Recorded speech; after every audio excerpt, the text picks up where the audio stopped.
In this video, I'm going to show you how to turn off your photo location for your iPhone. So if you're someone who likes to take photos, and if you ever realize that you have actual information when you take a photo, it actually will give you a location of where that photo was taken.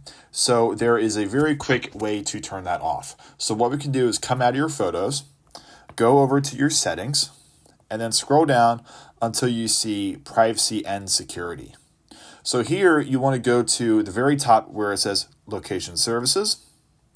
And then from here, what you want to do is scroll down until you see the camera app here. Go ahead there. And most people will have this on just by default. So what you want to do is, instead of having it say while using the app, go ahead and hit never.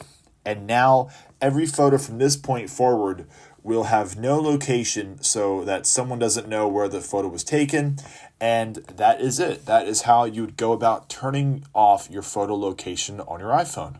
Hope this was helpful and useful to you, and we'll see you in the next one.